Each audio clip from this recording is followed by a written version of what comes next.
नमस्कार दोस्तों, एग्जाम मित्र में एक बार फिर से आपका स्वागत है। आशा करता हूँ आप सभी अच्छे होंगे। दोस्तों, इस वीडियो में हम बात करेंगे एम्स पैरामेडिकल में एडमिशन कैसे ले सकते हैं, क्या एलिजिबिलिटी क्राइटेरिया है, सीट मैट्रिक्स क्या है, आपका एग्ज़ाम पैटर्न, सिलेबस और फीस क्या रहने वाली है। सारी जानकारी आपको इस एक ही वीडियो में मिल जाएगी। वीडियो को शुरू से अंत तक जरूर देखिए।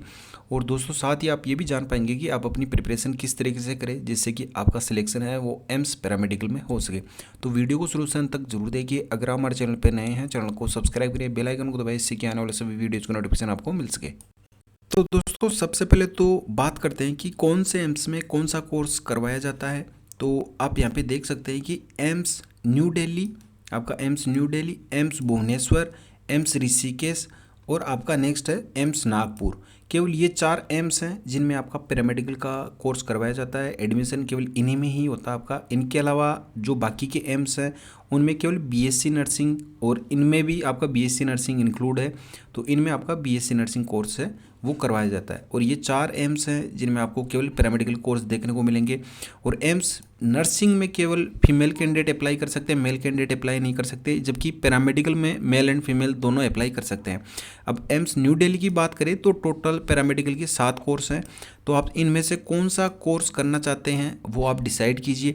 सबसे पहले एम्स न्यू दिल्ली में आपका बैचलर ऑफ ऑप्टोमेट्री है, आपका मेडिकल टेक्नोलॉजी इन रेडियोग्राफी है, dental operating room assistant, next आपका डेंटल हाइजीन है, ऑपरेशन थिएटर टेक्नोलॉजी ओटीटी है।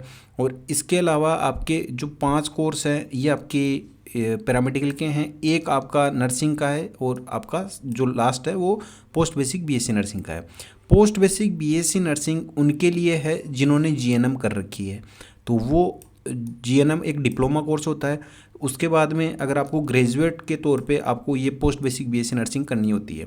तो ये 5 कोर्स आपके एम्स न्यू दिल्ली में है। भुवनेश्वर में अगर बात करें आपका मेडिकल लेबोरेटरी टेक्नोलॉजी जो बीएमएलटी के नाम से जाना जाता है, BSc in operation theatre anaesthesiology technology है, मेडिकल टेक्नोलॉजी इन रेडियोग्राफी है एमटीआर का, जो आपका दिल्ली में भी देखने को मिलेगा और भुवनेश्वर में भी देखने को मिलेगा। मेडिकल टेक्नोलॉजी इन रेडियोग्राफी एमटीआरटी है। तो ये भी आपको यहाँ पे अगर बात की जाए तो टोटल भुवनेश्वर में 4 कोर्स है। अब एम्स ऋषिकेश में अगर देखा जाए तो एम्स ऋषिकेश में काफ़ी ज़्यादा कोर्स है आपका पैरामेडिकल में, और सीटें भी आपकी सबसे ज़्यादा आपको एम्स ऋषिकेश में देखने को मिलेगी। जैसे आपका anaesthesia technology, urology technology, perfusion and nuclear medicine technology, radiotherapy है, स्लीप लेबोरेटरी है या रेस्पिरेटरी थेरेपी है, न्यूरो मॉनिटरिंग टेक्नोलॉजी। तो यहाँ पे काफ़ी सारे कोर्सेज हैं। सबसे ज़्यादा कोर्स है वो आपके एम्स ऋषिकेश में देखने को मिलेंगे। केवल 2 कोर्स आपको यहाँ पे नागपुर में देखने को मिलेंगे, जो बीएससी लैब टेक्नोलॉजी है और बीएससी इमरजेंसी मेडिसिन टेक्नीशियन का है। अब सबसे पहले आपके एलिजिबिलिटी क्राइटेरिया की अगर बात की जाए, जो बीएससी पैरामेडिकल के मैंने विभिन्न कोर्सेज बताए जो आपके कौन कौन से एम्स हैं उनमें आपका एडमिशन लिया जा रहा है। तो अगर उनकी एलिजिबिलिटी क्राइटेरिया में सबसे पहला आपका कि इंडियन नेशनलिटी आपकी होनी चाहिए। एज क्राइटेरिया आपका मिनिमम 17 साल आपकी होनी चाहिए। 17 साल से नीचे अगर आपकी है तो आप इसके लिए अप्लाई नहीं कर पाएंगे। 10+2 आपका पास आउट होना ज़रूरी है। 10+2 पास आपने चाहे किसी भी स्टेट से किया हो, आपने चाहे सीबीएसई से या कोई स्टेट बोर्ड से किया हो, आपका 10+ पास आउट होना चाहिए। और उसमें आपका फिजिक्स, केमिस्ट्री, बायोलॉजी और आपका थर्ड आपका इंग्लिश एक कोर सब्जेक्ट है। ये 4 सब्जेक्ट आपके उसमें होना ज़रूरी है। तो आपका ये क्वालिफिकेशन है, इसमें आप देख सकते हैं। अब आपके इसमें कितनी परसेंटेज होनी चाहिए, तो अगर आप एम्स न्यू दिल्ली के जो कोर्सेज हैं, bachelor of optometry, medical technology in radiography, या आपकी डेंटल ऑपरेटिंग रूम असिस्टेंट, या डेंटल हाइजीन और ऑपरेशन थिएटर टेक्नोलॉजी, तो इनमें एडमिशन लेना है। तो अगर आप जनरल या ओबीसी कैटेगरी से हैं, अगर आप जनरल या ओबीसी कैटेगरी से या ईडब्ल्यूएस कैटेगरी, तीनों कैटेगरी से, तो आपके 50% मार्क्स इसमें मिनिमम रिक्वायरमेंट है। 45% मार्क्स है वो आपके होने चाहिए अगर आप एससी या एसटी कैटेगरी से हैं। और साथ ही आपके फिजिक्स, केमिस्ट्री, बायोलॉजी और इंग्लिश एक और सब्जेक्ट होना चाहिए। अगर आपके बायोलॉजी या मैथमेटिक्स है तो भी आप अप्लाई कर सकते हैं। अगर बायोलॉजी नहीं है और मैथमेटिक्स है तो भी आप अप्लाई कर सकते हैं इन कोर्सेज के लिए। और इनमें कौन कौन से कोर्सेज के लिए, अगर मैथमेटिक्स है तो 3, 4, 5, बायोलॉजी इज कंपलसरी है 3, 4, 5 में। 3, 4, 5 कौन से हैं आपके डेंटल ऑपरेटिंग रूम असिस्टेंट के लिए, डेंटल हाइजीन के लिए और ऑपरेशन थिएटर टेक्नोलॉजी, इनके लिए बायोलॉजी ज़रूरी है। और जबकि ऑप्टोमेट्री और आपकी टेक्नोलॉजी रेडियोग्राफी कोर्स, इसमें अगर आपकी मैथमेटिक्स है तो भी आप अप्लाई कर सकते हैं।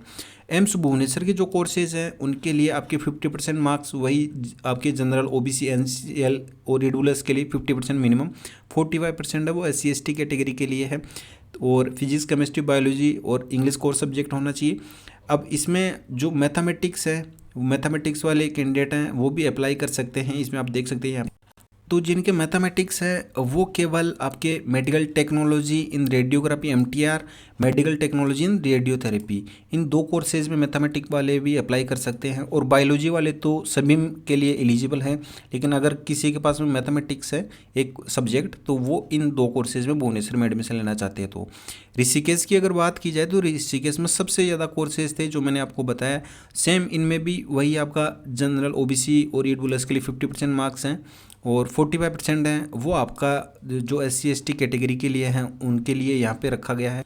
और इसमें बायोलॉजी का ही दिया गया है, मैथमेटिक्स का कहीं भी मेंशन नहीं कर रखा है इन्होंने। BSc in medical radiology and imaging technology अगर आपको ये कोर्स करना है तो इसमें आपके 50% मार्क्स हैं वो हर सब्जेक्ट में होना चाहिए, फिजिक्स केमिस्ट्री एंड बायोलॉजी सभी, एग्रीगेट मार्क्स नहीं, हर एक सब्जेक्ट में, ईच सब्जेक्ट में 50% मार्क्स होना आपके इसमें ज़रूरी है। तो आप ऋषिकेश में medical radiology and imaging technology में एडमिशन ले सकते हैं, और बाकी का वही सेम है। एम्स नागपुर में है आपका lab technology emergency medicine technician का है, तो 50% आपका मार्क्स होना चाहिए 10+2 में। जनरल OBC ईडब्ल्यूएस के लिए 45% है SC ST कैटेगरी के लिए, और PCB जो फिजिक्स केमिस्ट्री बायोलॉजी है केवल वही इसके लिए अप्लाई कर सकते हैं। अब नेक्स्ट बात करते हैं आपके सीट मैट्रिक्स की, कि कौन से एम्स में कौन से कोर्स में कितनी सीट है। सबसे पहले आप यहाँ पे देख सकते हैं जो दिल्ली के ये आपके कोर्सेज दिए गए हैं, इनमें ऑप्टोमेट्री है, MTR का है, DORA है, DH है, OTT का है आपका, ये 5 कोर्स दिए गए हैं यहाँ पे। तो इन 5 कोर्स में ऑप्टोमेट्री में आपके 24 सीट है, MTR में आपकी 11 सीट है, DORA में 2 सीट है, DH में 2 सीट है, और OTT में 6 सीट है। अब इनको डिवाइड किया गया है। रिजर्वेशन आपको सेंट्रल लेवल पे मिलेगा दोस्तों, आपका स्टेट लेवल का वैलिड नहीं रहेगा। तो यहाँ पे आप देख सकते हैं UR में 9 सीट, OBC NCL में 7 सीट, SC में आपकी 4, ST में 2 और EWS में 2, और फिजिकल हैंडीकेप अगर अनरिजर्व कैटेगरी से तो 1 सीट उनके लिए रिजर्व रखी गई है। इसी तरीके से आप यहाँ पे देख सकते हैं बाकी की जो सीट मैट्रिक्स है इनका, कि यहाँ पे किस तरीके से डिवाइडेशन किया गया है। अगर आपको एम्स दिल्ली में एडमिशन लेना है पैरामेडिकल के थ्रू तो आपकी टोटल ये सीटें दी गई है, और कोर्सेज़ के अकॉर्डिंग आपको यहाँ पे देखने को मिल जाएगी कौन कौन से कोर्सेज में आपको कितनी कितनी सीटें यहाँ पे दी गई है। कंपटीशन काफ़ी टफ होता है दोस्तों, क्योंकि एम्स जैसे इंस्टीट्यूट में एडमिशन ले पाना ईजी नहीं होता है, काफ़ी टफ होता है। काफ़ी संख्या में एप्लीकेशन फॉर्म फिल किए जाते हैं, तो आपको अच्छे से प्रिपरेशन करनी होगी तो ही आप एम्स में अपना एडमिशन है वो सुनिश्चित कर पाएंगे। अब नेक्स्ट आपकी भुवनेश्वर की बात की जाए तो आप स्क्रीनशॉट लेके भी समझ सकते हैं कि आपकी कैटेगरी में कितनी सीट हैं।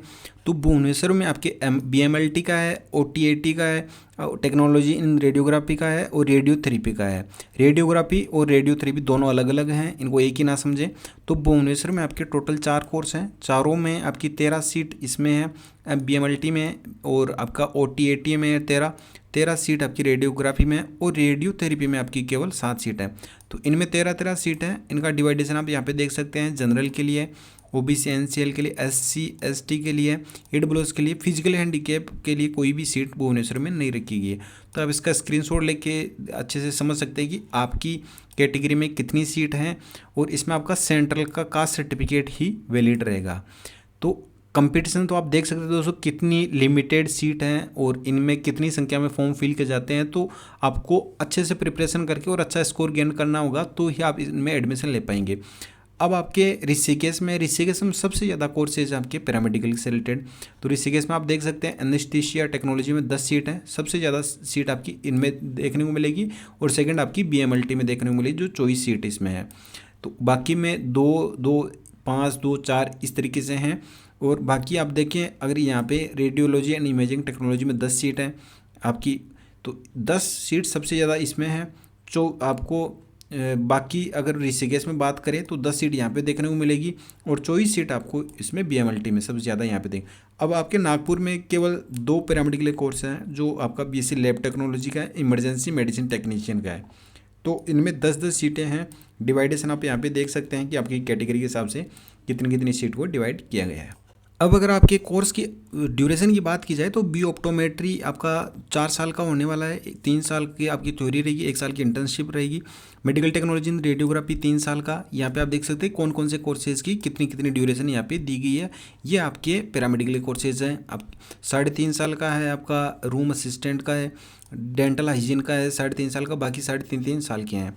एम्स भुवनेश्वर में आपके लेबोरेटरी टेक्नोलॉजी 3 साल के हैं। यहाँ पे 3 3 साल के ही कोर्सेज रखे गए।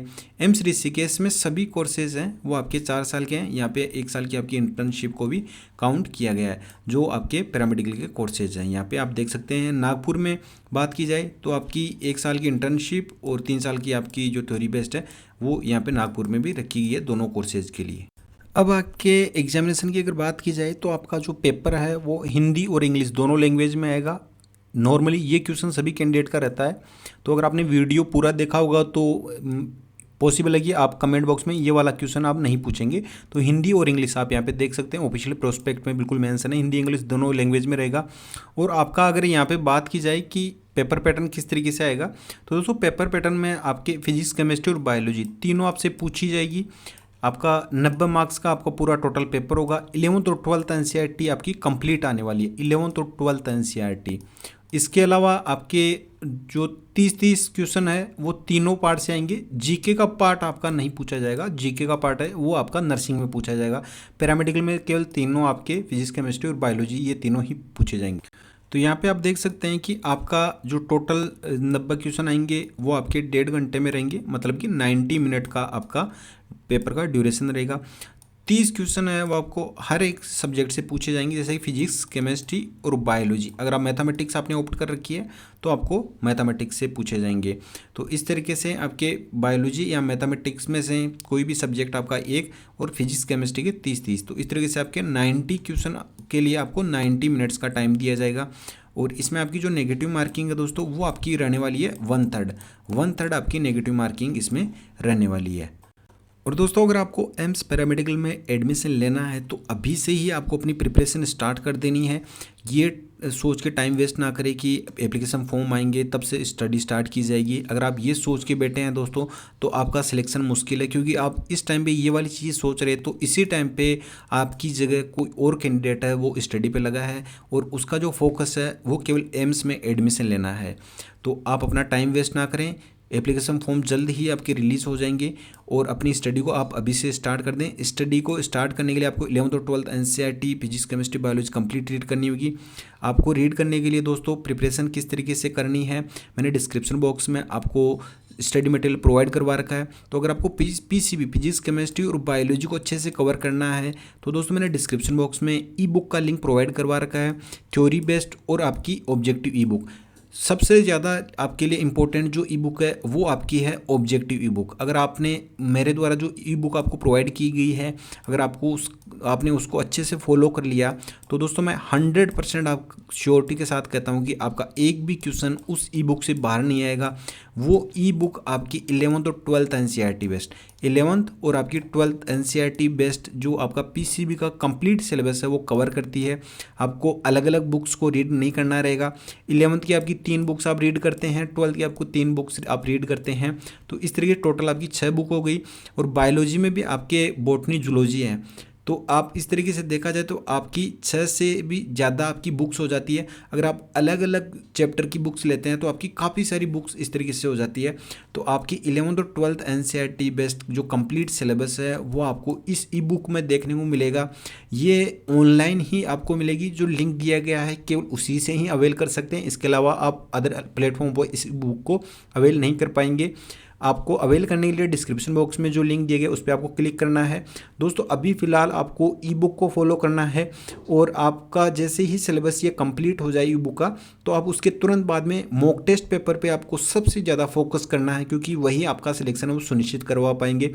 क्योंकि लास्ट में जो आपका टाइम रहेगा आप उसमें एनालिसिस कर पाएंगे कि आपकी कौन सा पोर्शन वीक है, कौन सा स्ट्रेंथ है, आपका कौन से पार्ट में है। तो आप उस बेसिस पे अपना एक्स्ट्रा टाइम भी दे पाएंगे। अब अवेल करने के लिए डिस्क्रिप्शन बॉक्स में जो लिंक दिए गए उस पर आपको क्लिक करना है।